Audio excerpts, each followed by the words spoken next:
the topic tonight is avoiding and solving rappelling epics. Cool. My name's Kevin Heinrich. I think I know a lot of you that are in here, or at least you've been to these webinars before. I'm an AMGA certified rock guide, which is the highest level of rock climbing guide certification you can get in the US, and that's internationally recognized. Not all guides are certified rock guides, and that's okay. I just happen to be. And I'm also one of the owners of Vertical Pursuits, and we're a climbing mentorship service, essentially, based in Northern California, but also operating in Nevada, Utah, Mexico, etc. But we have NorCal covered anywhere you want to go climbing, except for Yosemite, sadly. We cannot guide there. But yeah, we're dedicated to helping people become confident and independent climbers, whether that's sport climbers, trad climbers, multi-pitch climbers, big wall climbers, lead rope soloists, all that sort of stuff. We are really all about practical, bare bones. Learn to really rock climb. You don't need to hire guides unless you want to. There's nothing wrong with that. I'd love to go take you climbing on some cool routes. But really, we're all about teaching you to climb confidently in this kind of modern era of climbing. So our classes are super small, limited to 4 people for the most part. And we guarantee that if you take a course with us, you will be independent in that skill, guaranteed. So if you take a trad course, intro to trad, you're going to be a trad climber at the end of it, guaranteed. Cool. And then we also have some upcoming like epic, more bigger destinations. Brenda, if you could share those links, that would be awesome too. Moab, Utah crack climbing clinic in November 8th and 9th. I'll be out there guiding multi-pitch towers out there. I'll be guiding out in Red Rock as well in November. It's going to be just perfect time to be climbing in Red Rock and in Moab. And then this winter, we'll be guiding down in El Potrero, Chico, as well as locally here in NorCal. It's California, baby. We're climbing year round. We'll be teaching courses and stuff, but we'll be in Mexico in February. The February 6th through 9th, we have our multi-pitch mentorship camp. So if you want, you're taking the lead on the multi-pitches, leading the descents, rappelling down. You're going to get tons of laps in with all this. And then we also have a yoga retreat, a little more single pitch focused, the 13th through the 16th of February. Anyway, so that's a bit of spray. And about what we're up to. Nothing comes for free in this world. So yeah, let us know if those are interesting to you. Cool. So tonight we're talking about rappelling, avoiding and solving rappelling epics. And the context really we're talking about, because we could be, this is climbing, we could be talking about mountaineering, we could be talking about a lot of different things.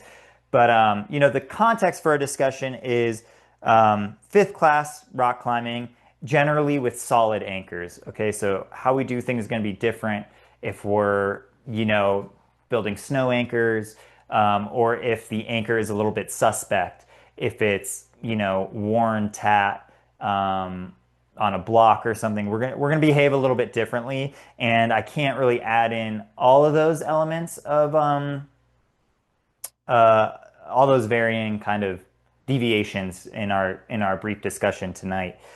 Yeah, a little check-in question for you, although it seems like people are not afraid to get in the chat box, which we like. And I'll answer that question from Samuel. But for you guys, I'm curious, do you like to rappel? That's kind of my check-in question. So feel free to type your answer in the chat box and use the chat box, of course, for other questions as well. So Azu, hey, how are you doing? She says she does. Brenda says she still gets nervous. So do you like to rappel? Don't feel strongly one way or the other? Yeah, fair enough.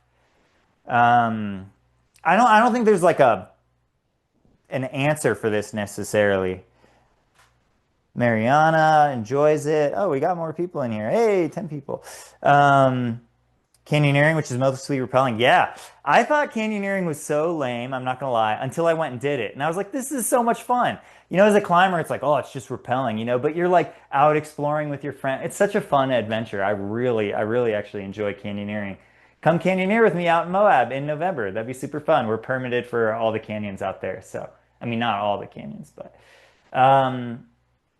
Cool. Stevie enjoys it, not so much making that kind of exposed edge transition. Samuel says, heck yeah, cherry on top. Cool. So yeah, I think there's no strong answer, no right answer with this. I was thinking about this question and you'll hear my advice tonight, which would be, if you're given the option to walk off of the climb versus rappel, you should probably walk off. You know, don't take that as gospel either. Some walk-offs are like pretty sketchy, and the rappels are, very clean and well bolted and stuff. But you do invite all of these problems to come in. So personally, when I'm guiding, I often prefer to walk off because I can kind of turn my brain off on the walk off. And the worst case scenario, walking down, um, I mean, worst case is pretty bad, but like, the worst case scenario, rappelling down, I have to do a lot more work, take a lot more risk, manage a lot more on the rappels. When I'm climbing with friends, I'm probably gonna, send it down the rappels and I'm gonna be stoked about it. So, I think, I think sometimes we like it, sometimes we don't. Sometimes I'm like spooked about it on like more adventurous routes, multi-pitch trad routes with cracks, and maybe I'm trying. Maybe you need two ropes to descend. It's like, oh God, I really don't want to rappel that. Um, Cool. Some good commentary going on in there. Somebody asked me up here, out of all the areas you got at in the Sierra, what is your favorite local locale for trad excursions? Locally, Calaveras Dome is so sick. It's not for everyone. It's got a lot of teeth. You've maybe never heard of it, but it's a paved road to within 15 minutes of a 2,000 foot dome here in California. It's incredible. We guide out there. We'll be doing a weekend, multi-pitch 2 day weekend out there soon. It's really cool. It's adventurous. It like you kind of need two ropes to descend the routes. There's not a lot of great info. There's nobody out there. There's no cell service. So it's kind of like it's really engaging for me. Another option that's not personally for me extremely not that it's not enjoyable, but engaging would be Lover's Leap. That's, moderate trad climbing, multi-pitch mecca, just down the road from us here. And there we're walking off most of the time. Pretty much everything there you walk off of. Um, cool. So that got the juices flowing a bit about rappelling. Maybe you've never heard that, like walk off if you can. Um, I think often we try and seek these technical solutions. And nowadays, climbers used to be, mountaineers, outdoors people, hikers, and descending a mountain on foot was not a big deal. Nowadays, we don't necessarily have that background as climbers. We maybe climb in the gym a lot, at the crag a lot, and then we take that to the mountains without necessarily that background of backpacking, hiking, orienting yourself in the mountains. And so we often, modern climbers often seek these technical solutions. Oh, let me just rappel down because I don't know how to navigate back to the car unless I just rappel straight to the car. Um, but yeah, so I don't know. Um, cool. So big picture about rappelling. Rappelling is kind of the most common way that we end up in an epic. What is in an epic exactly? It's like when you're in it, right? And why is rappelling such a common uh, reason to end up in an epic? Why doesn't it happen more often on the way up? And it does too, right? We get off route, bad falls happen. Thankfully those are pretty rare, but a very competent party can end up in a rappelling snafu. Again, because of luck, chance, wins, whatever. But there's absolutely ways to stack the odds in your favor, and that's some of the stuff we're going to talk about tonight. So, a few of the reasons is one, we rappel at the end of the day. We've climbed the entire route. We're maybe a bit more fatigued. Maybe it's getting dark. Maybe we're hungry. Maybe we're in a little bit of a rush. Whatever it is, our energy's down. So that's one of the reasons more kind of stuff goes wrong rappelling. Another couple, we're fully committing ourselves to equipment. We're hanging on equipment. We're hanging on ropes. We're hanging on anchors. As opposed to when we're climbing, we're kind of free to move about the cabin. If we climb past an anchor, we could just climb back down to the anchor. If I get off the route over here, I can just go back over to the route over there. We have kind of the freedom of movement. Whereas rappelling, we're just kind of stuck hanging there on the rope we can swing around and you probably should. Um, that's another reason. And then also gravity is working against us. If anything, if we need to undo anything, right? If we're climbing, we're fighting gravity. So if I get hurt, I go with gravity to go down. If I'm rappelling, I'm going with gravity. And if something goes wrong, I have to fight gravity potentially to get up and out. So if I rappelled past an anchor, for example, and I have to get back up, now I have to fight gravity. And that's a little bit harder than going with it. So those are just a few reasons why we see more kind of incidents rappelling. I would imagine a lot of you have had incidents rappelling. Um, in the order forms for this webinar, we had, people fill out. There was, a lot of people with experience.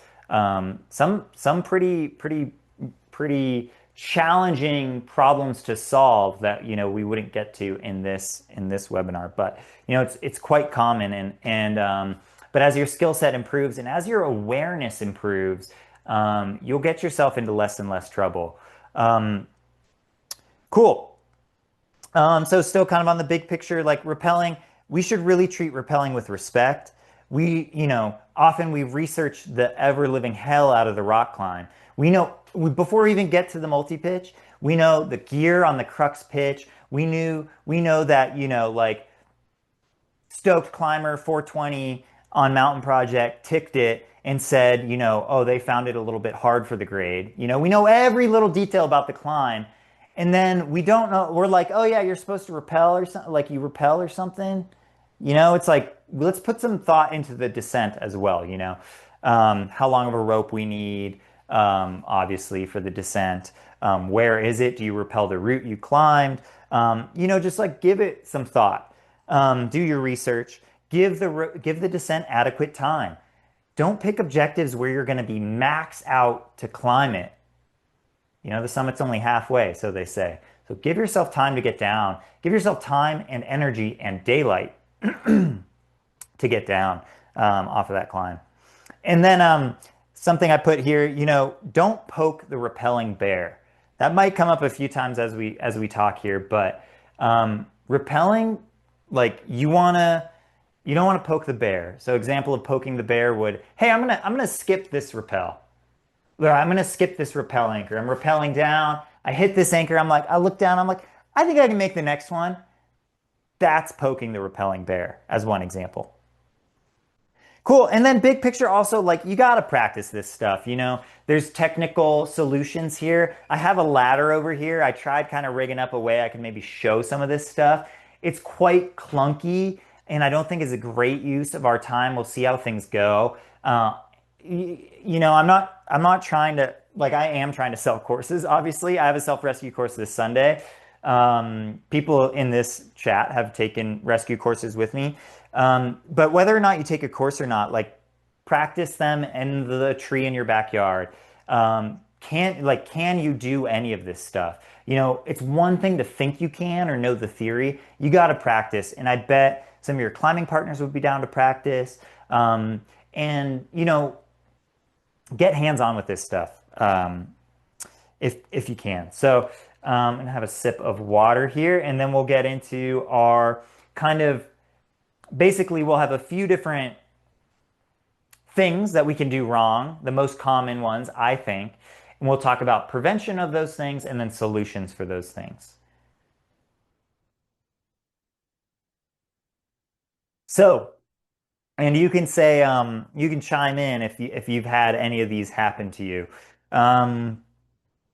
Maybe I'll write them all down here off the at the beginning, and that'll help me keep track as well. So the issues the problems we're gonna look at tonight is going the wrong way on a descent.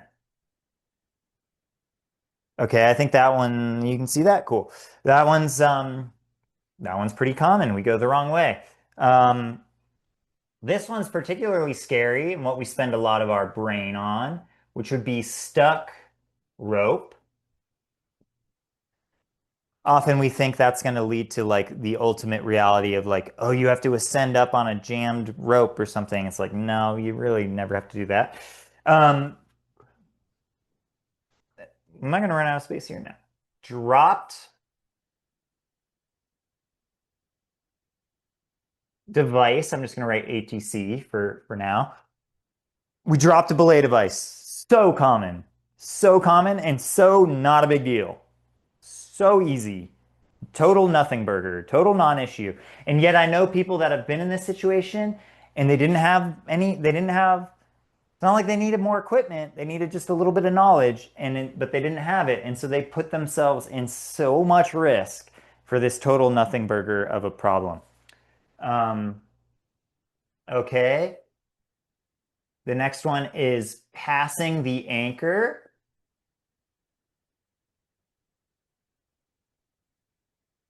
Okay, so you're rappelling down from this anchor here, and then you don't see this one off to the side, and you rappel past it. How do you get back up to it? Very, very common. And then another one that's a little not common, I would say, with people who regularly rock climb. I don't know if this is fair or not, but it's getting your hair stuck.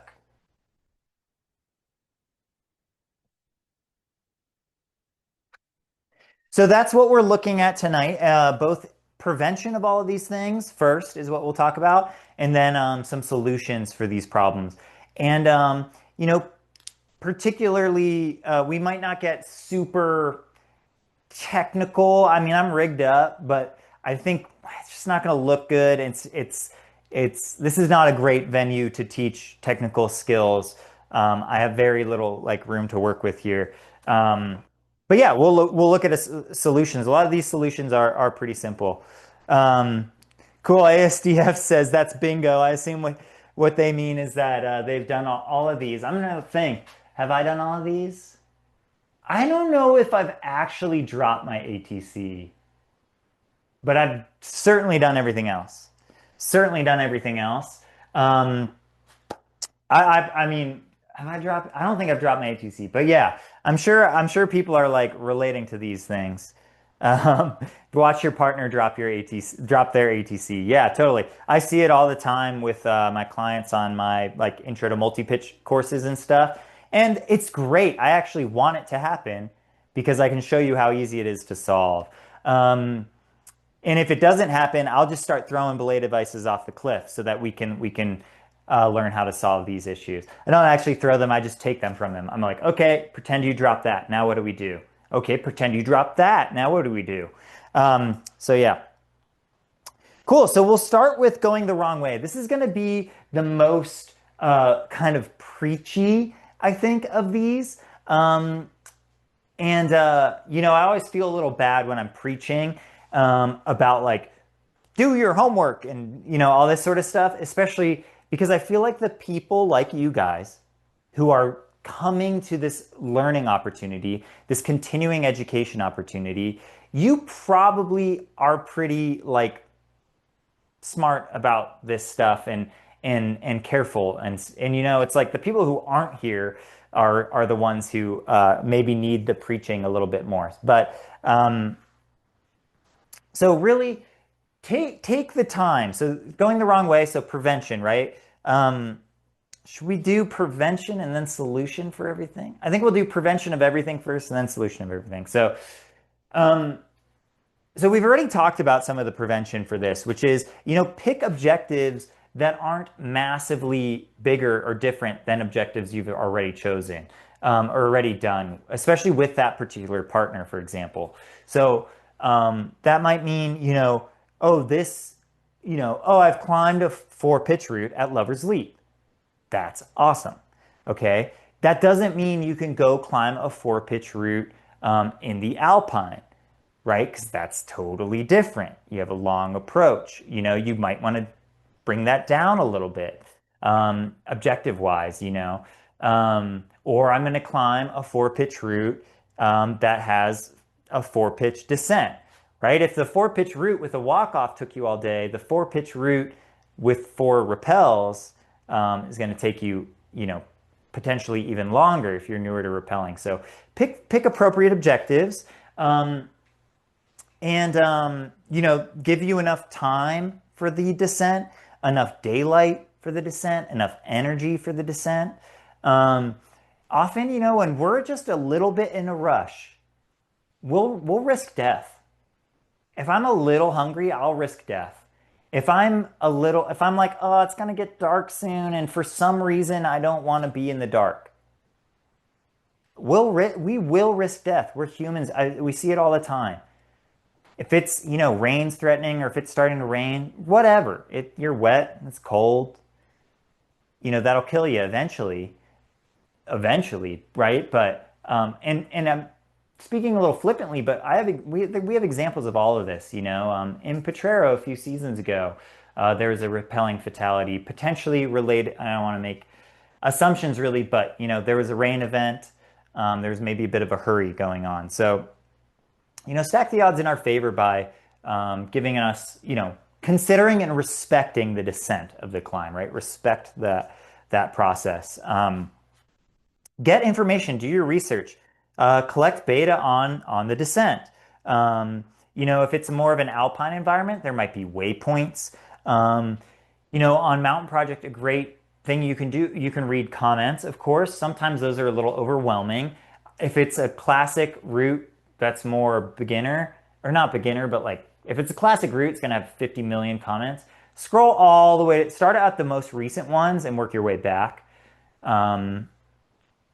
Also, ticks can be really useful. You can view ticks on Mountain Project. That's a great way to see, if it's something more in the alpine, you might see, oh, have people even been climbing this lately? What did people say? Oh, they ticked it and somebody said like, oh, terrible slog through the snow to get to the base. And then you're like, oh, well, I don't want to do that. So check out the ticks. Often people don't really talk about the descent necessarily. But yeah, going the wrong way is kind of like you started the rappel wrong, right? You started the process from the wrong spot. Often we're in a little bit of a hurry to get started on our descent, right? So we just kind of like, hey, there's this anchor, like, oh, I just found like a block and like some cord around this block and a ring. It looks pretty, there's some new cord on here. Like, I think this is the rappel line. Like, oh, well, the topo says it should be it should be a bolted rappel. And it's like, well, this kind of makes sense. So let's just do this. And like you are now committed to going the wrong way as soon as you start rappelling down there. Now you're in real trouble. So really take the time. I was just climbing with a friend this morning, and he was telling me kind of horror stories, to be honest, of a recent trip he did in the Alpine in the Alps in I believe it was France, and they spent like 3 hours. This is a very experienced climber. You would probably recognize their name or some of their accomplishments. They spent like 3 hours looking for the first rappel station, the start. They were on the summit. They spent 3 hours looking for it. It was early season. A lot of stuff was buried in the snow. It's hard to kind of tell where to be. And that's smart, right? You don't that's a good investment of time.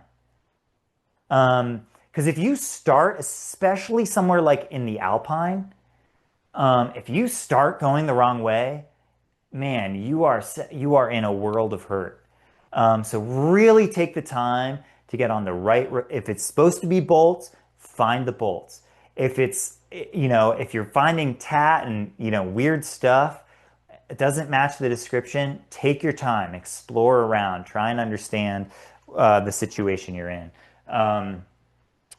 Because beginning to rappel down the wrong way,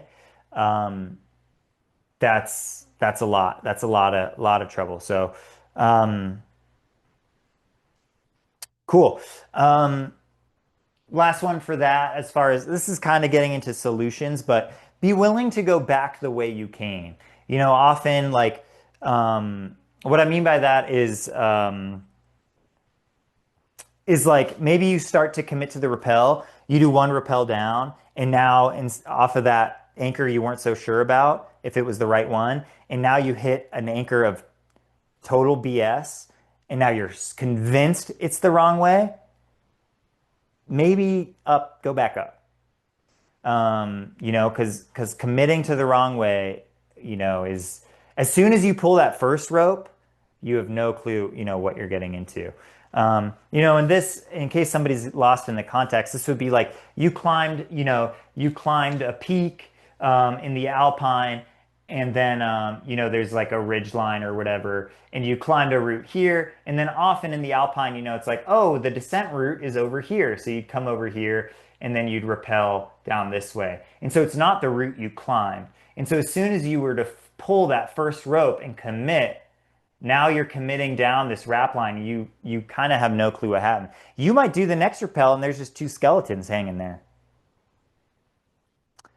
That would be crazy. Um, but anyway, so if you kind of think you're going the wrong way before you pull that first rope, before your partner comes down, maybe you just go back up. And maybe you spend a long time on the summit looking and trying to figure out the right way to go.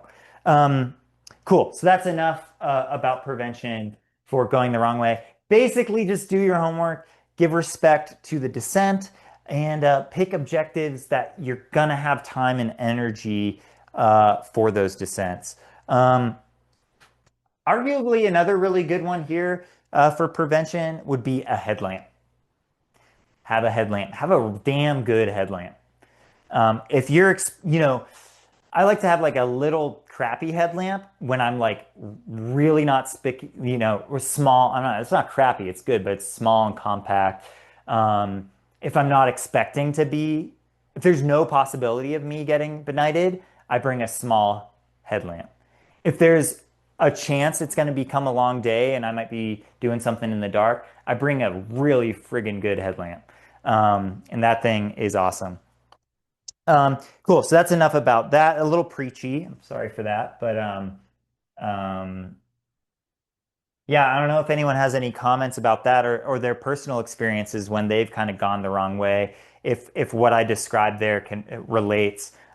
Personal experience is great. I'd love to hear it in the chat if you got it. Story time, story time's awesome. We can all learn from each other's mistakes and challenges. So feel free to throw stuff in there. Maybe tell me what you did, and I'd be happy to give you my opinion about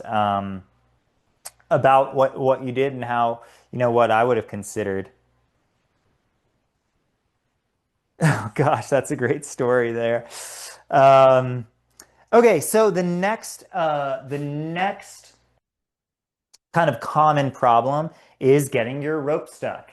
Have people had experience with getting our rope stuck before?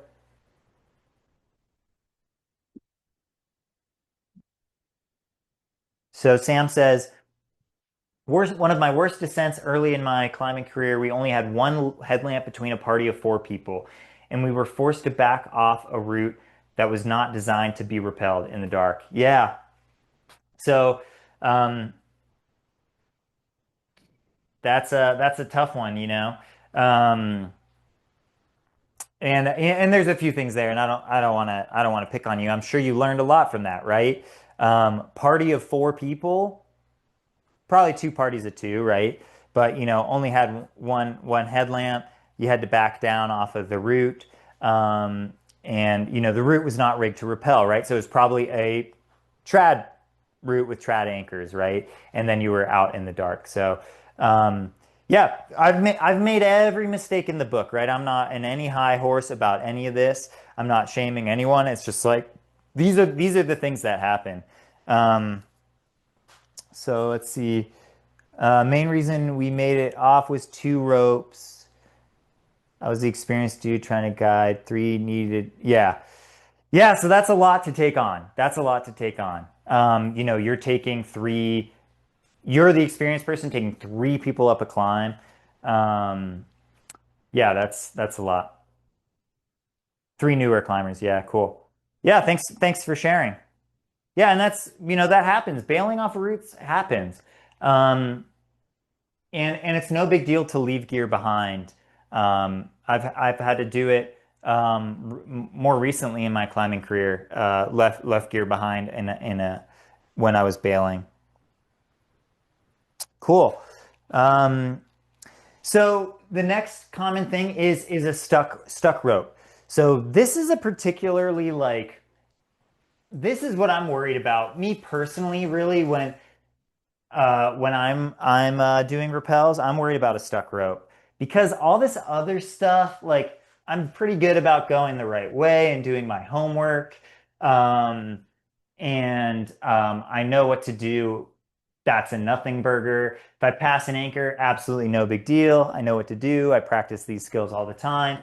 And I don't have very long hair, although I've gotten a beard stuck in a belay device before as well. So this is the big one for me because I can use a lot of skill and a lot of experience to help with this, but it still gets you. It still gets you. So stuck rope, what we're talking about there is it can get stuck in a lot of different ways. Let me get my rope here. There's a lot of ways you can get a rope stuck. Most commonly, what you'd have, right? So this is a standard kind of bolted rappel station. You would be pulling your rope from the next bolted rappel station. And then as that rope fell, it got kind of stuck on something. That's the most common stuck rope. There's lots, and I don't know if it would be a useful exercise for me to explain all the ways you can get a rope stuck, but here's another example of a common one. Um, would be you forgot to take the knot out of the end of the rope. You're trying to be super safe. You're knotting the ends of the rope. You absolutely should. And but you forget to remove that. You go to pull your rope and now it's stuck in the anchor. This is a pretty annoying one. And I'll talk about how you can never ever do that ever again. Might have to start talking a little bit faster. Um, uh, a very uncommon one is when you're pulling the rope gets stuck before it's fallen out of the anchor. So this would get stuck somewhere. It's also possible that when you pull the rope, it kind of flicks up and over or like snarls somehow at the anchor. That happens. But most commonly, it's getting kind of stuck on something as it falls down. So some prevention tips for that. Oh, another way it can get stuck is you're rigging your rappel like I am now. Obviously a lot's omitted for clarity. I would be clipped into this anchor. This is what we often do, right? We tie a knot. And if you've watched my other webinar about rappelling, you know that this is not what I do. But we take it, we just tied a knot in it, and then we just throw it. And it just blows in the wind and it just blows around the corner of the mountain and it gets stuck somewhere. That knot we tied. So, before we even are pulling the rope, we can already have the rope stuck somewhere. So, I'll get to this later, but something that we really like to do, this is kind of new. This is kind of new age stuff. VP exclusive would be take this knot or take a different type of knot and clip it to yourself. That way you can never forget to untie it and you can't lose that end. There's actually a lot of benefits to this. Instead of tying what we call a stopper knot and then just like throwing it and seeing what happens. That's just like kind of crazy when you think about it that we do that.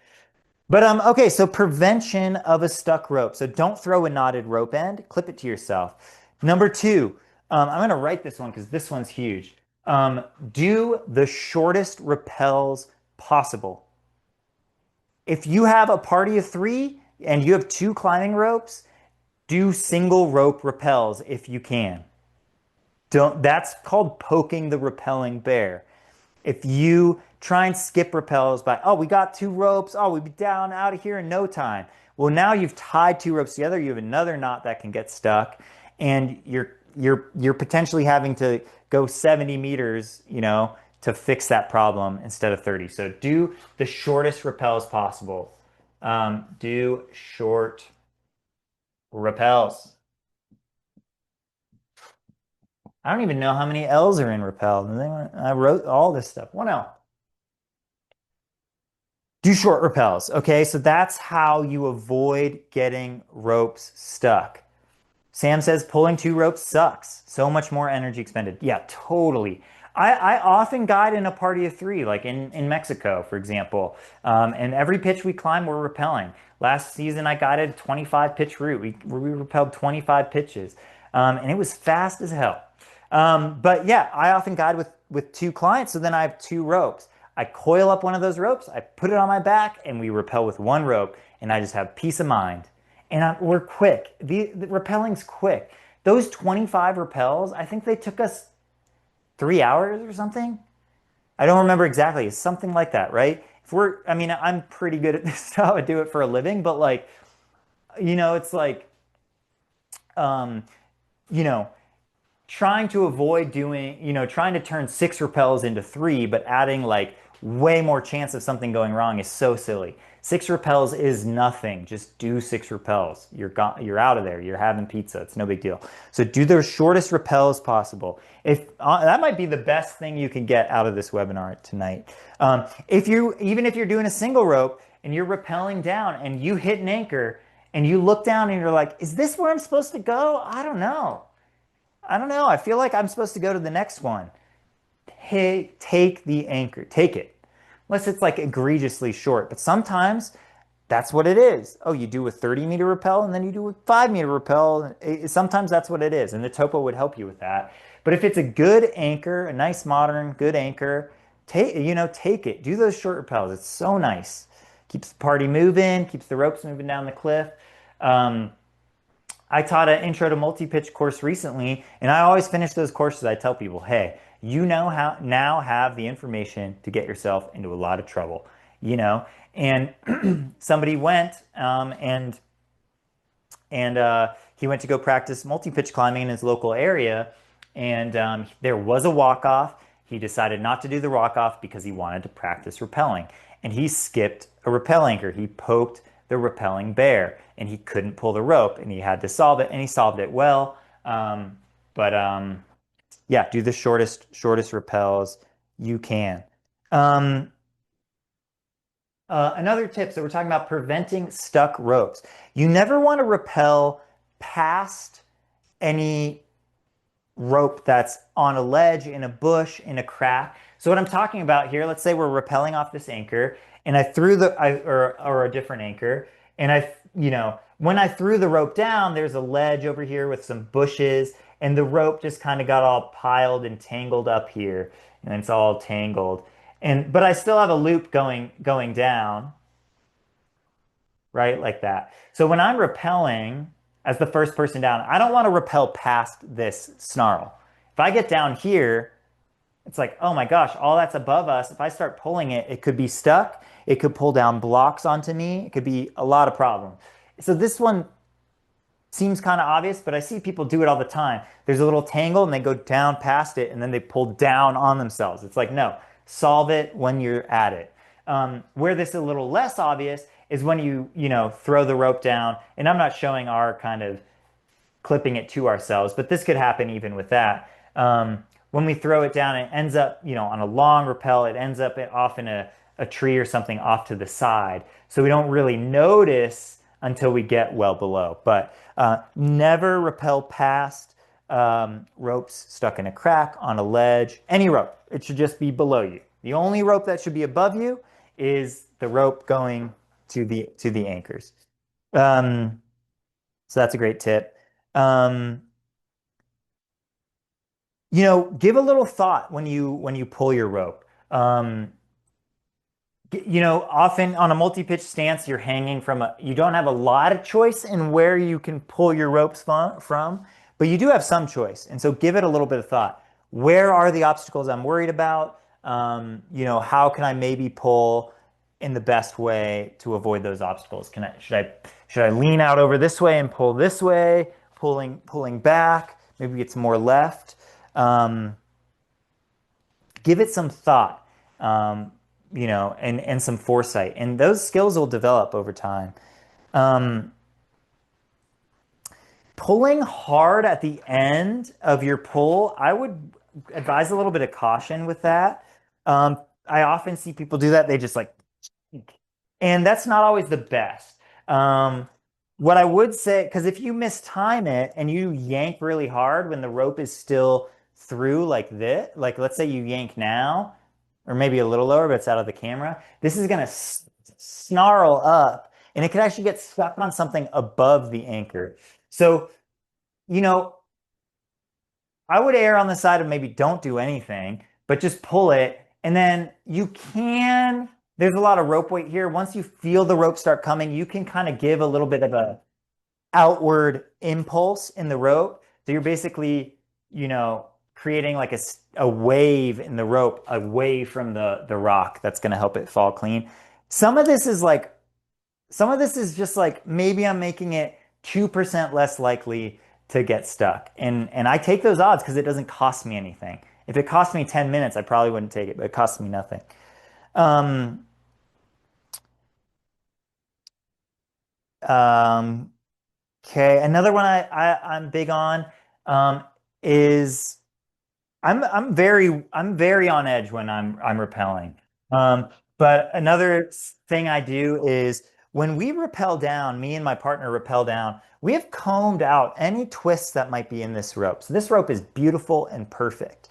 And so when I'm at the next anchor and my partner rappels down, I know this is perfectly clean. So I grab above their ATC, they disconnect and everything. I separate these two strands and make sure they're nice and free and clean before we pull.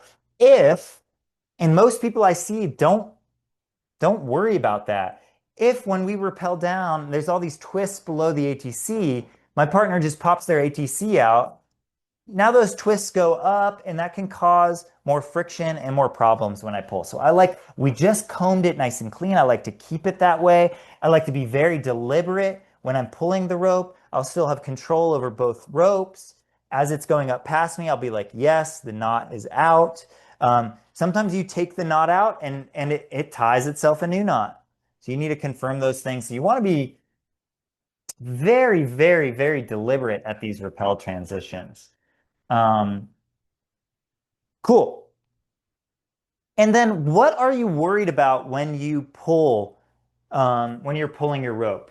And then I'm gonna pull slightly differently. Now, like we said, at a multi-pitch stance, we don't have a lot of say over because we're stuck to the wall. Although if you're on a ledge, you could extend your tether and maybe get more distance.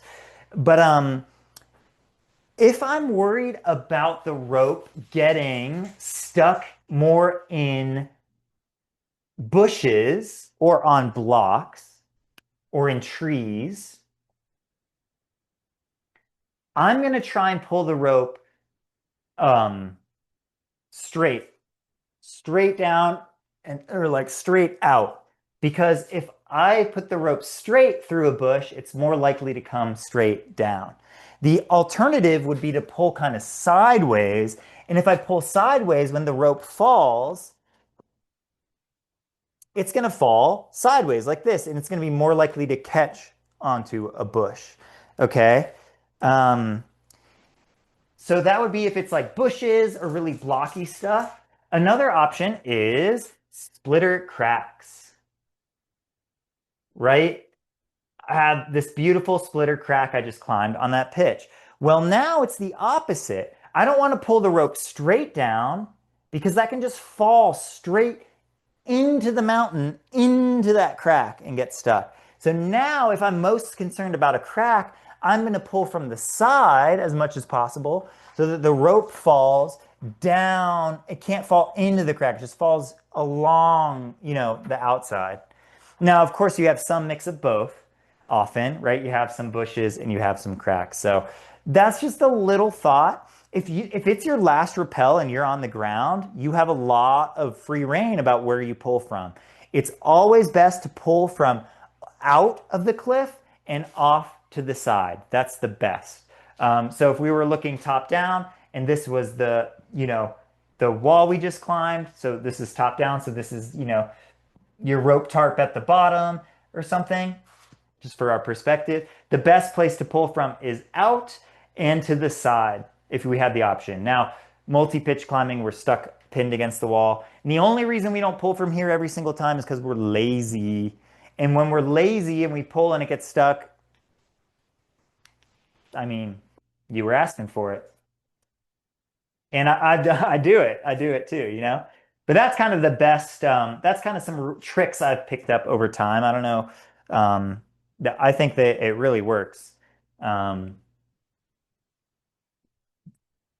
to help. So that's kind of prevention on getting your rope stuck. There's lots of other juicy tricks, but it's all so nuanced um, that I'm just going to leave it at that for now. Cool. ASTF saying we think about what side of the anchor the rope is going to come out of. Yeah, so I would honestly, I don't give that much thought to that. I'm not saying it's a bad thing to think about. It's kind of a lot to think about. This is one of those things where it's like, there is a little bit of dogma here. I try and keep dogma out of my climbing, just kind of like belief.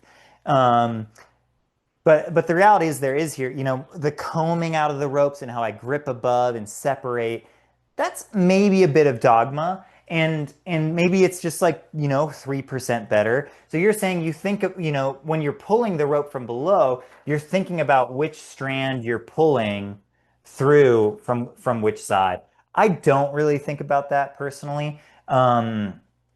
I'm not saying it's wrong. I bet you do get that 1 or 2% advantage. Why I don't think about it is because it actually costs me something to do that. Because when I'm at the next rappel station, the first person down is already, efficiency wise, is already threading, tying a knot, pulling the rope through the anchor. And so they don't actually know which of these sides they're sending through. Um, and so to be deliberate about that, it would have to slow my process down significantly. So I don't know if that makes sense. It's a little bit abstract, but hopefully maybe that makes sense to you. The first person down, as soon as they get down, they're threading the rope. And so they're already deciding which strand we're pulling, and they don't know which side of the anchor way up there that piece is. So, but not a bad consideration, not a bad consideration. So, great. Prevention of going the wrong way, getting a rope strap, dropping an ATC. So let's talk about this. I don't see this one super common. Um, this one's common if you're on your within your maybe 10th multi-pitch. I don't know. It can absolutely happen to anyone, but this is how I see it happen most often. Um, their ATC's on a carabiner, right? And people don't have this respect for people ain't got no respect. I'm just saying for how they're taking something off of their harness. So there's a right way to go about it, right? If this is at the bottom, and your gate's in or your gate's out, that's all fine. This works both ways. But I'm trying to make it so it looks very clear, right? If this is sitting like this, if I open this gate, there is no way I can drop this ATC, right? Because I've opened the gate and it's stuck. It's stuck in that gate opening. When I see people make this mistake, they're just a little bit newer. They're newer to grabbing something off of their harness, and they do, well, I was just about to drop it there, but less egregious would be they end up with something like this when they pick it up. So it could, it's ready to fall off at any moment. So you can kind of entrap it, with there's no way you can drop it. I do the same thing, with my gree when I take it off. Well, I take it off, it's entrapped there underneath the gate, right? Um, so if that's not something you've thought of, if you're one of these people that's you know, picking it up a little willy-nilly, I always whatever's on the carabiner, it should be kind of at the bottom. I'm always amazed at how kind of messy people all rack up and organize and stuff. So if you don't have a system for how, your gate's in or your gate's out, like if my gate is facing down, which is not normal for me, and I take this off, I could end up in this position. So I have the wherewithal to flip it up and then take it off. A little something, you might all honestly be beyond that, or but maybe give it a little bit of thought and something you can coach your newer partners on. I see it all the time in my intro to multi-pitches, like I said, where the carabiner flips on your harness. So then you end up taking it off like that, or more commonly, like that. Um, so yeah, that's a little prevention of dropping a belay device. Um, cool. Um, Great. Next, past the anchor. So you're rappelling and you go past your anchor. Now, prevention for that is very similar to going the wrong way. Check the topo. You check the topo for every pitch going up the climb. Check the topo for every pitch coming down the rappels.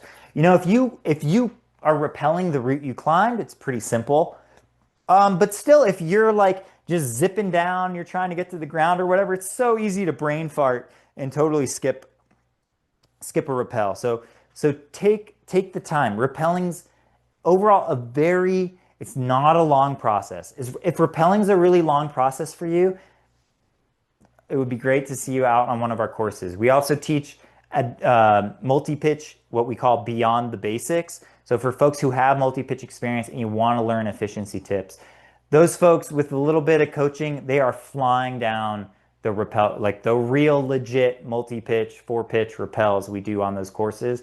They're flying down the transition so much faster than I see most people doing it in a place like El Potrero, Chico, which is rappel heavy. So if rappelling's taking a long time, you probably have a lot of efficiencies to do. I think the gold standard rappelling webinar, which is on our YouTube channel. I don't know if Brenda can share that link. Um, that gives a little nod to these efficiencies and what a rappel transition should look like. But yeah, you should have enough time to like think about where it goes next. So don't rappel past, and then yeah, never pass a set of anchors if you see one. Right, do short rappels. Um, and yeah, be aware that those rappels might be off to your side. If you're looking at your topo, often, an example might be um, of how it looks in a topo. You might see something like that for a rappel, right? And then the next rappel might be over here. And it's like, okay, well, it's not really that. It's more like, you know, it should really be pointing that way. And often they are on the topo, but you got to look at the topo to know. So cool. Brenda shared the rappelling webinar. That's great. That's a great stuff to review. Great stuff to send your partners. That is how everyone should be rappelling. Pre-rigged, stacked rappel. That is the way to go. Cool. So I think that covers passing an anchor. Basically the same stuff as before. Look at the topo. Don't rappel really fast. Don't literally move down the rope very fast. That's not the move. I used to rappel really fast. That was super cool. And it also kind of like can damage it can glaze your rope if you rappel really quickly. But cool. All right, so then we are to hair stuck. This one's pretty simple. How do we prevent that? Tuck away any hair, tuck away any other dangly things. These can get us into trouble. I used to have long hair. I had hair get stuck in a device and I just kind of ripped it out. There's one solution. If a beard gets stuck in a device, another, arguable benefit to arguable prevention would be to extend a rappel.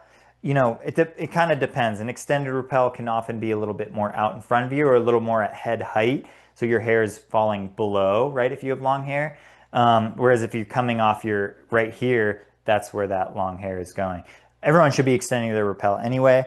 But, give it a little thought. Brenda had an experience not recently, a couple years ago, getting her hair stuck on a rappel. There's not a lot you can do if your partner's down below you with their hair stuck. You are not in a position of power. Um, um, yeah. So prevention's key there. You can usually, it's ugly, but you can rip it out. Um, you're gonna lose some hair anyway if that happens. But cool. So that's a bit of prevention. So let's jump into solutions, unless anyone had any questions or wanted to make any comments on those. Um, it's amazing how time flies. It's already been an hour. So solutions. So so first one, going the wrong way. Did I list any solutions for this? Yeah. So you've gone the wrong way. First solution is ascend back up. If you still have the ropes through the anchor at the top, ascend back up. I've already talked about that. Go back and figure it out the right way, because you're in potentially for a lot more trouble if you keep going. And then the solution is leave gear behind. Leave gear behind. Don't worry about the value of the gear at all. Just think about conserving enough gear to make sure you can get down all the way. Okay, if you climbed 3 rope stretcher pitches, that's 6 rappels. That's, 6 rappel anchors you have to build. That's going to be, 12 to 18 pieces of gear you're leaving behind. So, don't be conserving gear on your rappels because of the monetary value of them. But you might need to conserve gear on your rappels because you have a lot of rappels that you need to anchors you need to build on the way down. So what happens here, and we see these accidents, they come up every year in climbing, where people are probably off on the wrong descent and there's a total anchor failure, right? So there was some piece of tat that got you to start on that rappel. So you're probably going to find another piece of tat. Back that up, for the love of God, back that up. Leave cams behind, whatever. It's not a big deal. If you do that and you post about it or something, often people can get your gear back to you. But if you stay alive in climbing, you'll collect more gear than you can even shake a stick at. You'll just have tons of gear. But yeah, you have to make sure those are unquestionably sound. So if it's tat on a block, to check the solidity of those blocks, you have to take the piece of cord and you have to take it around the thing and check the whole thing. If it's no good, you have to leave something behind. So that could be, alpine draws of yours. It could be some, of your cordelet that you have. I'm a big fan of this tech cord. This is 5 mil cord. This is 20 feet of cord. If you own 20 feet of nylon, your mind is blown right now, because your 20 feet of nylon is huge. This is 5 mil cord. So I can carry enough of it. It depends on the objective. I don't need, if I'm climbing in the alpine, there's a potential I'm going to need to back up some anchors, then yeah, I'm going to bring a little more cord. But there was a, I think it was a multi-fatality incident recently. The people rappelled off a single piton. I mean, what do you expect? Like what? Oh my goodness. Um, cool. So leave gear behind. That's basically the solution. Like go back up, and then if you did go the wrong way, build good anchors and leave gear behind. Um, cool. Yeah, really, really sad to hear about these easily avoidable things. But I also want to say it's really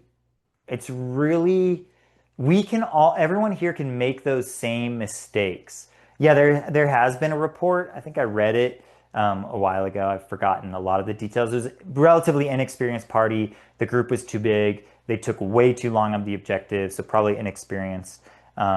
Anyway, don't have time to get into it, but I think it's important when we see these things and we're like, how could you possibly do that? Which is what I just said, right? You wrapped off a single piton. The thing is, we are all stupid animals, ultimately. And if, like I said before, if we get a little hungry, a little in a hurry, a little irritated, we will we will risk death in those situations because we're just not, we're not able, we're just like, it'll be okay or whatever, or we're just make these complacent errors. So I think it's good when we see those things, not to, beat up on those people, but to just recognize you are that person.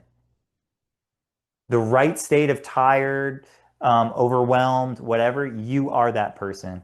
And I am too. So, um, where was I?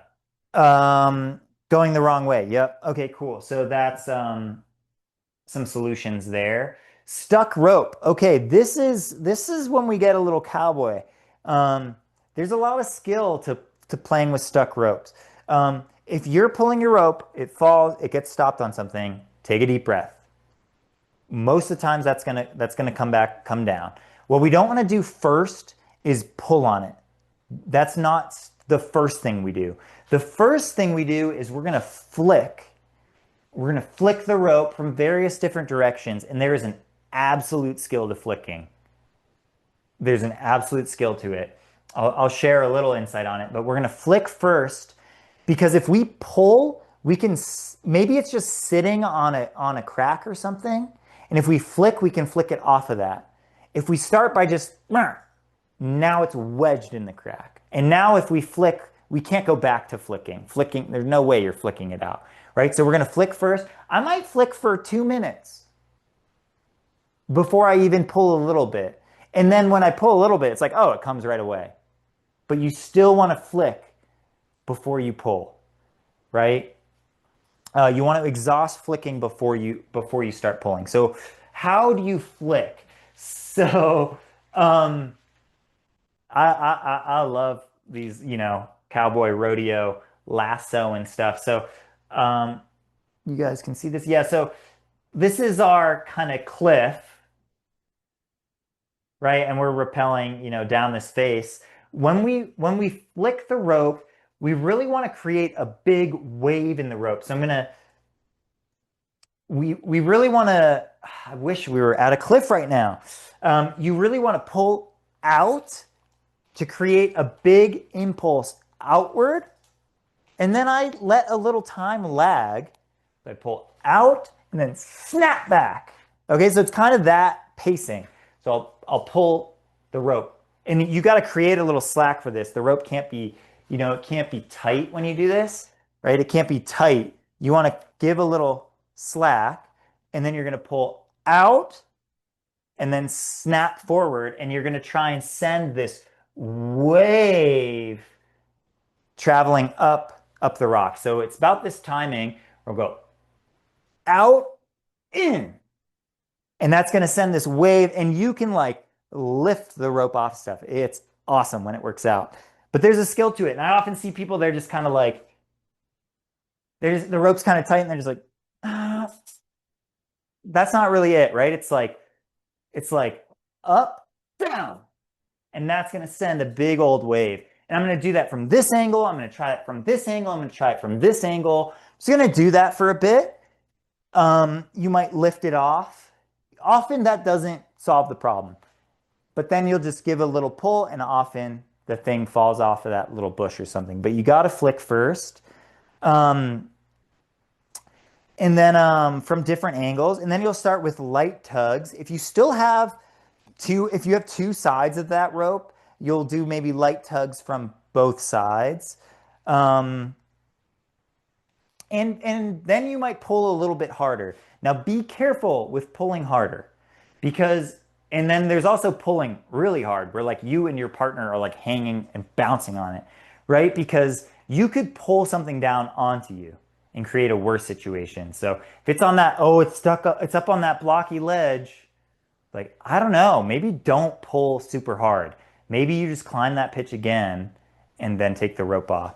Um, so you can also pull really hard by creating a mechanical advantage system, but you're probably going to damage your rope. I would only do that if I could see that it wasn't stuck like on a block or something. If I knew it was like jammed up at the anchor, maybe I would do something like that. Um, cool. So flicking. think. Okay. Another way to solve a stuck rope. If the rope gets stuck, you will always have enough rope to get to the stuck rope, if that makes sense. So, right, we basically, it's like this circle. So if I manage to, you know, if I manage to rappel to here and I start to pull the rope and I pull 5 meters of rope, this goes 5 meters up and gets stuck. Well, I pulled 5 meters, so I have 5 meters I can get back to that point and lead back up to that point, right? So that's another solution. You should have enough rope to lead back up to that stuck point. Um, and that's really mostly what the case. You pull the rope, it gets stuck, dang, you try the tricks, whatever you pull, dang. And then it's like, okay, I guess I'm releading this pitch. Now, that's if you are rappelling the route you climbed, you can relead the pitch. If you're rappelling off some different route, you have to really consider that a bit heavily, because what if the rope gets stuck? Now, usually if you're rappelling a different route or a wrap line, it's a wrap line because it's a very clean, unlikely place for your rope to get stuck. Um, but yeah, someone close to me recently was rappelling down the Hulk, and there's this new route, 513 or something route that was like nice to rappel, equipped to rappel or something. There was the walk off, but they chose to rappel that route, and that's sweet. And that's probably what I would do. And it's probably a really clean route. If it's new, it's maybe not been tested that much. But consider if the rope gets stuck on that 513 route, are you able to lead it to get the rope unstuck? Now you can also aid up it to get it unstuck as well. But yeah, that's a consideration. When you make it up to that stuck point, you know, you can consider you might just climb the whole pitch again to the anchor and rappel. It could get stuck again. You could also consider building an anchor and leaving gear behind at that stuck point and avoiding that possibility from happening again. So if you have,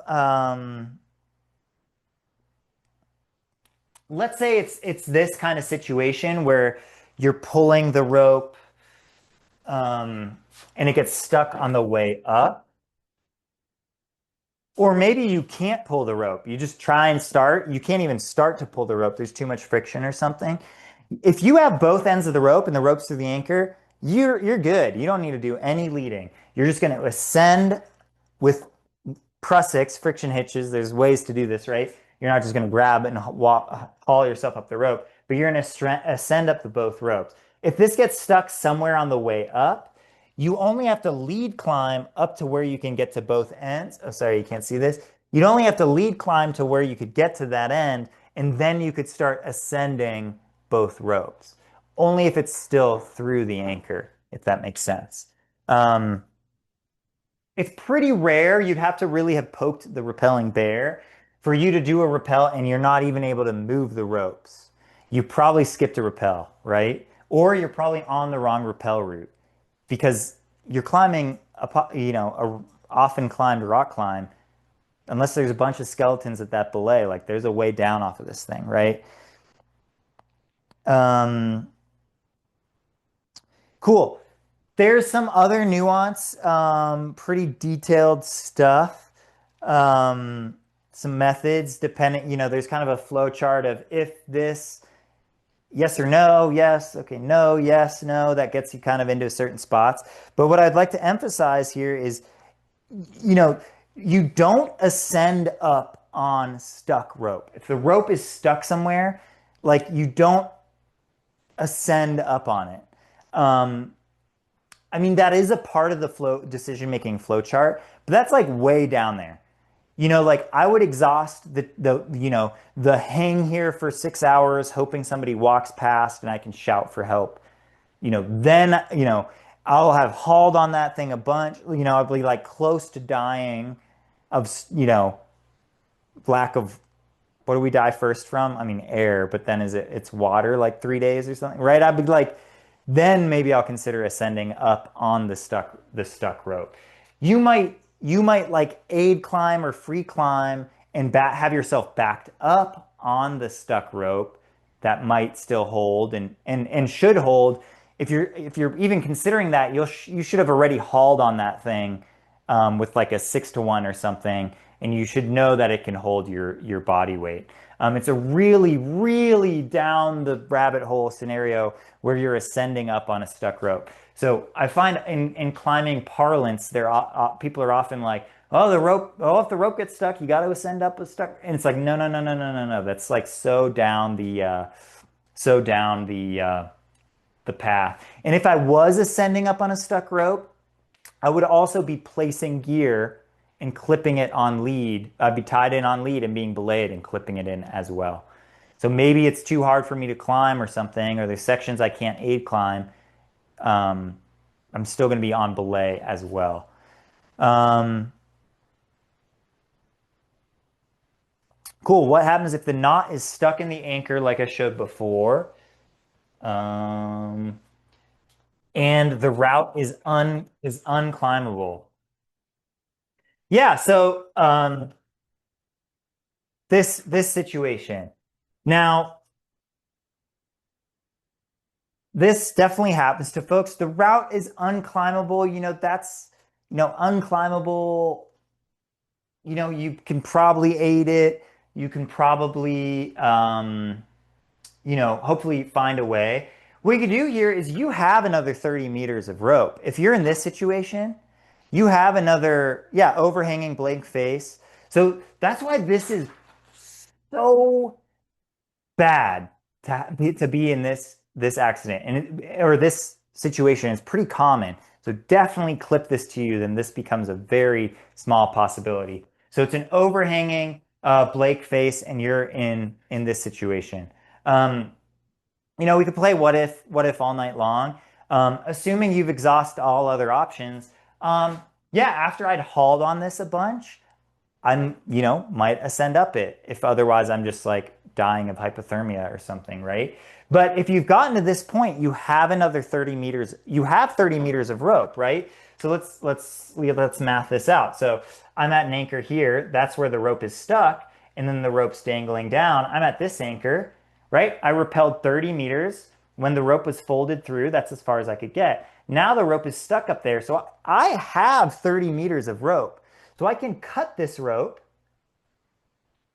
okay? And then I can do 15-meter rappels down and leave gear behind, okay? So that's what I would do before like ascending up on this, right? It's also possible that this might get you to the ground. And if this gets you to the ground, you go to the ground, you go home, and you come back another day and solve it. You post about it, you warn climbers about it. The next climb, there also might be a party like above you rappelling the same route, right? If you guys are climbing classic climbs on a weekend because that's when you're available, there's other people around, right? So if there was a party behind you on the climb up and now you're on the rap line, maybe just wait for them to get on the rap line and solve your problem. Now, we don't want to rely on other people, but we want to see them as a resource when we're in that situation. Um, yeah, other people can kind of save you sometimes. So hopefully that answers your question, Samuel. It's like this is like not the worst thing to ascend up on, to be honest. Um, but I'm not going to do it. I've never done it in my climbing career. I would cut the rope and I'm going to do 15-meter rappels and leave a bunch of gear behind to get down. And the reality is if you have a good toolbox, you you don't need to do 15-meter rappels. You can do a beaner block with your 30 meters of rope and then, beaner block one side and then tie your shoelaces together over here, all your slings together, all your nuts together, all your cams together, your sweatshirt, your pack, your cordelette, all your other stuff, and you can create this pull line for you. So you could probably still do 20, you know, 25-meter rappels. So, man, rappelling's scary when you don't have much of a toolbox. Self-rescue course this Sunday. Can't seem to sell self-rescue courses. Working on that. Um, cool. So I'm running out of time here for my standard time to 8:30. I'll keep running and taking questions, but I thought this was a short topic, and it's not a short topic. So that's some solutions for rope getting stuck. I think that's an important one to spend time on, and and um, a very spooky one. So. Um, Solutions for a dropped ATC. I see your question, John. I'll get it into the in the Q&A. Dropped ATC. So the solution to that is you should be doing what's called a pre-rigged rappel. Watch the gold standard rappelling webinar if you haven't, or if you aren't aware of what a pre-rigged rappel is. Sorry, I'm having to kind of be a little quicker here. And that's going to block off both of these strands. So the pre-rigged rappel, the person that's rappelling, you both set up at the same time. The person who rappels first is below, and the person above locks these two strands and makes them basically separate strands. So if you drop your ATC, you take your gree and you rappel on a single strand under your pre-rigged partner. Watch that rappelling webinar. I go into more detail. You drop your ATC and your gree, take your partner's gree and rappel on a single strand underneath your partner. Okay? So for us to have to do anything kind of weird with like carabiner brake systems or munter rappels, we'd have to drop an ATC and two grees. So unlikely to happen. Now, maybe you don't have grees because you're in the Alp. I still love a gree. It's such an amazing tool. And then you could use the carabiner brake rappel. Did you drop or forget your ATC and now it's time to rappel? This is really no big deal. Just use this simple method with 3 carabiners. First, set up for your rappel like normal with an extension and a third hand backup. You also probably want to use gloves as you'll get less friction with this setup than with a normal belay device. Next, clip a small locker on your extension and lock it. This acts as a spacer and keeps the rope from damaging the material of your extension. Then add a second locking carabiner, preferably an HMS, directly to the first and lock it tight. The rope may spin the screw gate as you rappel. Then pass a bite with both rappel strands through this carabiner and clip all 4 strands above and below with a third carabiner, an HMS, locked tight. This is the hardest step to remember because you don't clip this carabiner to any of the others in the system, which seems strange at first. And there you go, ready to rappel with no dramas and no twists. In fact, I like this method so much I often don't bother bringing an ATC. Now get out there and practice your skills. Cheers. Past anchor, this you have to ascend up. This, even if I did have more time, it's so clunky for me to try and show you here, but you're gonna need to ascend back up. There's ways to do that. There's this fancy way on Instagram that you see. Eric, my partner in Vertical Pursuits, just posted the way you turn a guide mode ATC that's extended and you turn it into a gree basically by flipping it up.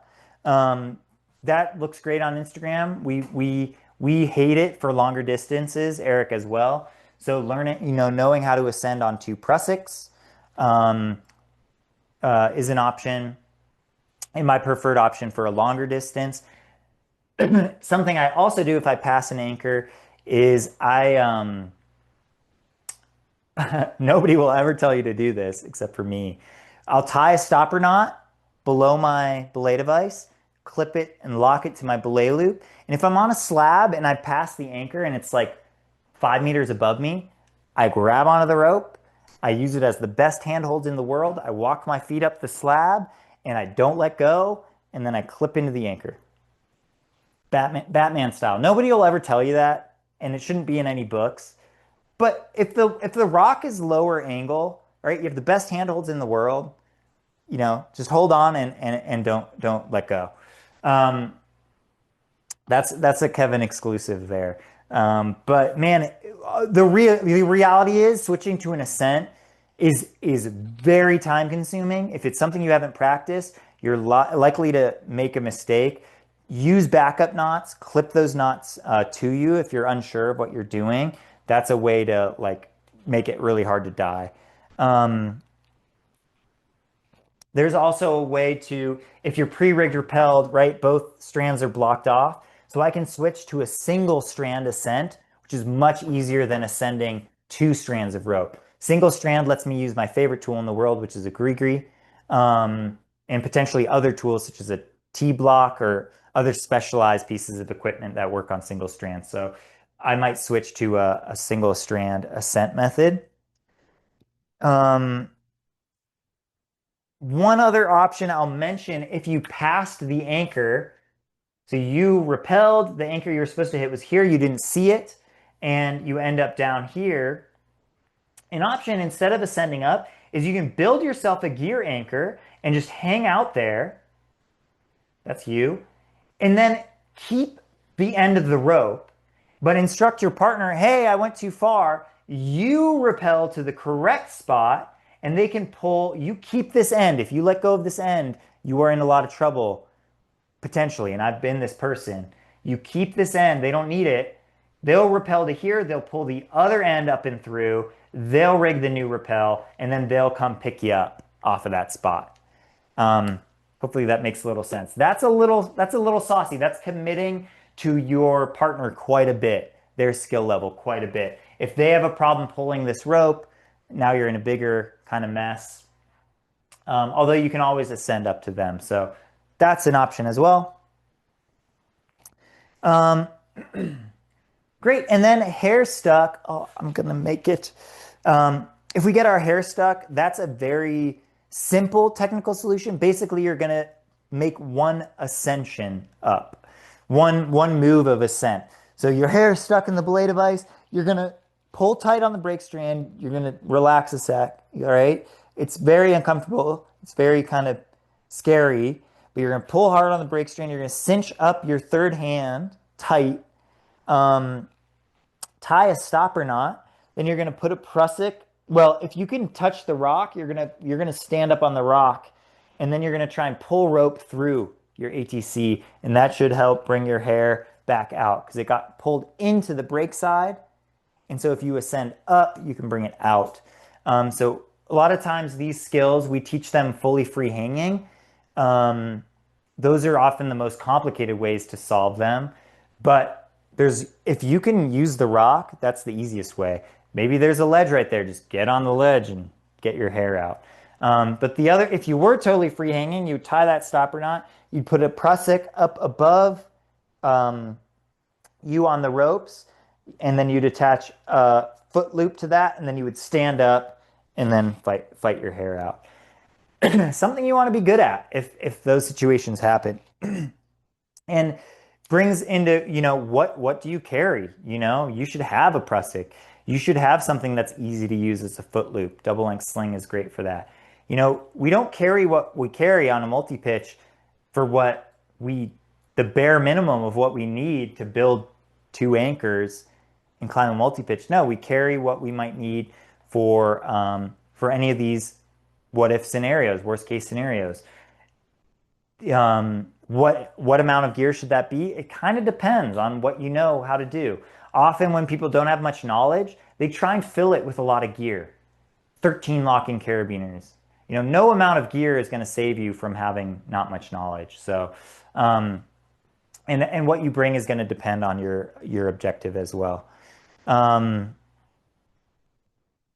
So yeah, that's a solution for that. So, we're coming up on 8:30. That's kind of my proposed end time here if folks need to go. I'm happy to stick around for another half hour or so and answer questions and maybe show some of the stuff I breezed over here if you guys would like. But in conclusion, easier to prevent things than solve things. Usually the prevention comes from us being a little in a hurry, a little not respecting the rappels.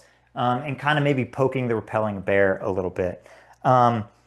Take a rescue course. You'll learn how to do this stuff. You won't learn how to do it. You'll do it.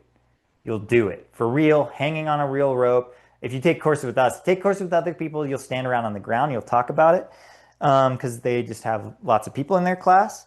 But you don't have to pay for a course. I understand that's prohibitive. But spend some time on this. If climbing's a part of your life, if multi-pitch climbing's a part of your life, spend go to the park with the friend or on your own and try this stuff. Can you ascend a rope? Actually, can you do some of these skills? And this is all just rappelling. There's still all the rescues you might have to do on the way up.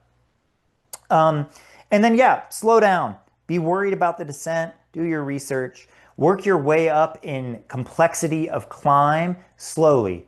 Three pitches at Lover's Leap is not three pitches in the Alpine, is not, three pitches somewhere else, yada, yada, right? And don't poke the rappelling bear.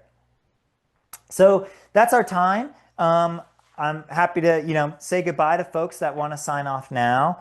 And thank you all for attending. Like I said, I'll stick around for another 30 minutes or so. If people want to ask questions or want me to go into things with a little bit more detail, I'm happy to stick around. And yeah, thank you. Thank you for attending. These are really rewarding for me to do. I've been getting some great feedback from them. They are kind of a lot of work and late in the evening, I'm like, I don't really want to do this, but I've been getting great feedback and it's rewarding for me to provide value to people for free. I know how prohibitive it is for you to pay me to take my time and then you're going to drive up to meet me. It's just not a great way for me to have a big impact. And I think I can have an impact with these and obviously, of course, also promote our company and our courses and stuff. But thank you. Please share this stuff. We have a bunch of other webinars these now. I think I've done 5 or 6 or something. That's a great library of information that you can revisit. Yeah, share this kind of stuff with your partners. Do your own research, think for yourself, and climb safe. Hit up an upcoming course with us, self-rescue course this Sunday. Nobody signed up. I guess go do something else on Sunday. But if you want to do it, I will do it with you. Yeah, check out our upcoming courses. If you'd like to send me a tip, you can. Totally not necessary. And yeah, you guys are very welcome. So good night. If you've got to sign off, if you want to stick around, I'll scroll back up for some questions and answer any questions. So feel free to log off. And thank you, Azu. Cool. And John asked, do you ever bring taglines? So taglines, I've taught, maybe that would be a webinar topic. I've taught, 2 hours of this sort of thing, just specifically on taglines. I bring taglines when I need taglines. I might need taglines for a rappel, or I might need taglines to help my ascent. So for me, I bring taglines when I need to do double rope rappels, but I'm only climbing with a single partner. And then I'll bring taglines if I'm climbing a multi-pitch that's near my physical limit, because the tagline will allow me to haul a small pack. So my partner and I, if I'm climbing a big multi-pitch that's hard, the grades are hard and hard and hard for me. If me and my partner bring a tagline, we can haul a small pack that's going to have all the food we need, all the water we need, all the headlamps, everything, instead of really skimping on all that stuff and then ending up, way up off the ground, descending in the dark. Taglines are advanced. That's an advanced stuff using a tagline. It is not to be taken lightly.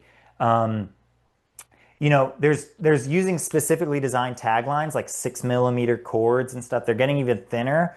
That spooks me. Mine's a 6mm, and I'm happy with that. They get real rat nesty when they're thinner than that. Although technology, material science and stuff is improving, so we're using some different stuff now. But if you use a tagline, you have a knot, and that can get stuck, and you pull the tagline. You do not pull the climbing rope. You pull the tagline. You just have to. You don't want the tagline snarling up when you pull, so you kind of have to pull the tagline. And now if the rope gets stuck, what are you left with to lead up on? Tagline. Okay? So consider, instead of bringing a 6mm tagline, consider bringing another climbing rope. Maybe a half rope, that's not really meant to be led on its own, but it's kind of totally fine. So like an 8 mil half rope or something would be totally reasonable. Um, my tagline is rated to be led on at 6 mil.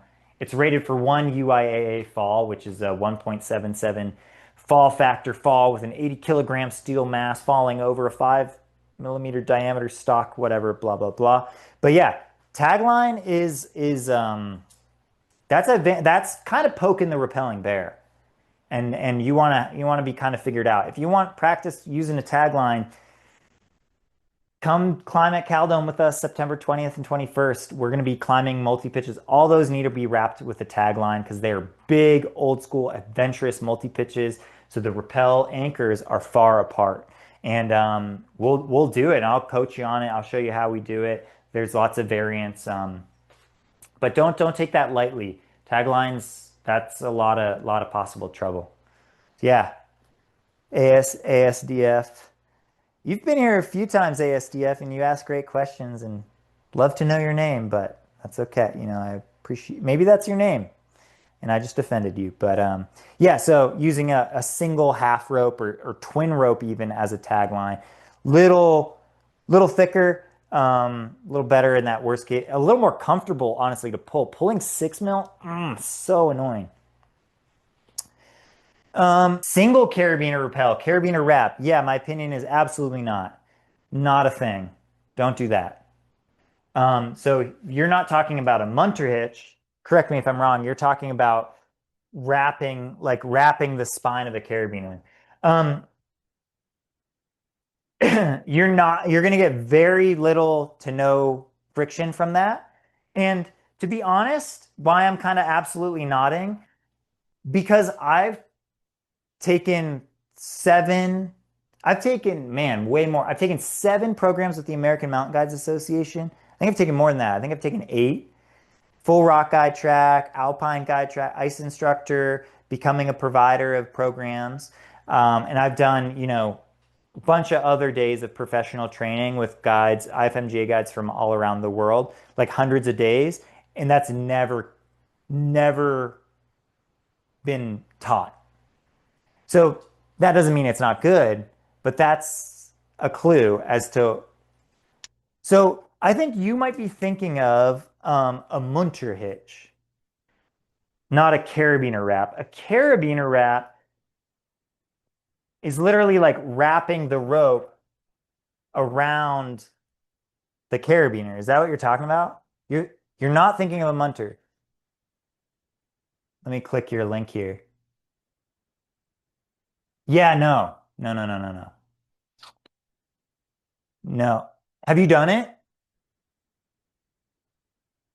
Yeah, this is not very much friction. Um, it is a technique, and we update techniques, right? Cars used to not have airbags. Now they have airbags. Cars didn't have seatbelts. Now they have seatbelts. Cars had, glass that shattered and cut your head off. Now we have tempered glass. So as time progresses, we get better methods and better systems. If all you have left on your harness is a single carabiner, I'm not doing that. I'm doing a munter hitch. Um, yeah, there's just better ways to go.